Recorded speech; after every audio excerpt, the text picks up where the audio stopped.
For illegal campaign financing, Nicolas Sarkozy, former French president, is sentenced to prison.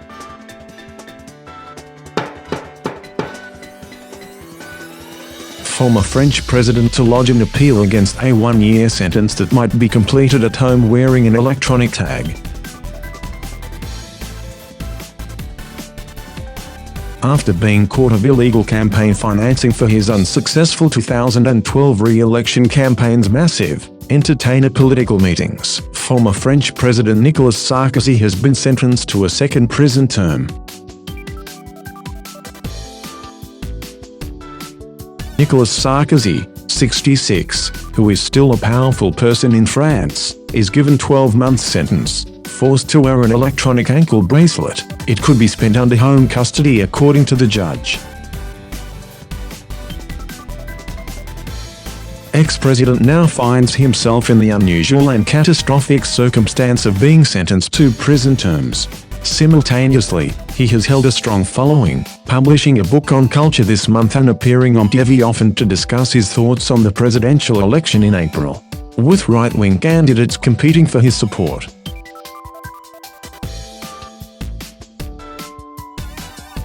Former French president was sentenced to 3 years in prison in March, with 2 years suspended, for corruption in connection with attempts to win favors from the court.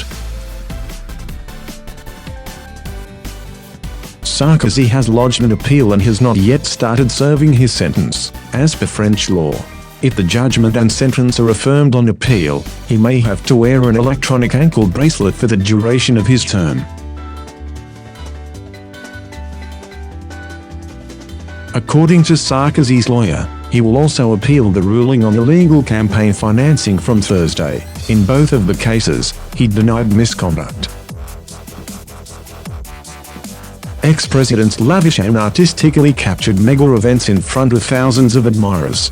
It was named the Bygmalion case, the name of the events company that prepared them when he was running for re-election and lost to the Socialist Party's candidate. The state prosecutor emphasized Sarkozy's couldn't-care-less attitude in wanting one rally a day in the shape of massive events like United States and letting campaign spending to exceed the specified threshold for a presidential election campaign. According to the prosecution, accountants told Sarkozy that he was likely to exceed the statutory €22.5 million spending limit, but he insisted on having more events to fend off opponent, who was gaining popularity as a Mr. Normal who wanted to control financial world. Former president spent at least €42.8 million on his campaign, roughly 2 times allowed amount. The judge said in her decision on Thursday that the former president pushed ahead with the rallies despite being warned in writing about the danger of exceeding legal spending restrictions.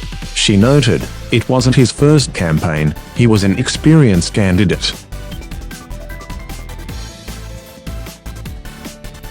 As per Sarkozy, who wasn't in court for the judgment and only participated in one day of the trial, claimed he was too busy running the country to notice an accounting detail. He further added, the accusations that he was careless with public funds were a fairy tale. He had given roaring statements from stylish, purpose-built sets in huge venues with huge public, backed by specially composed music. As reputed directors filmed the shows for TV and transmitted images onto huge screens around the hall, Nicolas Sarkozy was regarded as one of the best debaters on the French right. A number of other leaders of the party or event organizers were also found guilty of setting up or profiting from a phony billing scheme to cover millions of euros in overspending. Nicolas Sarkozy is the first former modern French president to be sentenced to prison, but he is not the first to be found guilty in a court of law. Other legal inquiries on Sarkozy are pending. He has been charged in what may be France's most serious political financing scandal in decades, charges that he discreetly collected €50 million from Muammar Gaddafi, the former Libyan ruler. For his victorious 2007 election, Sarkozy has disputed the charges several times, calling them grotesque.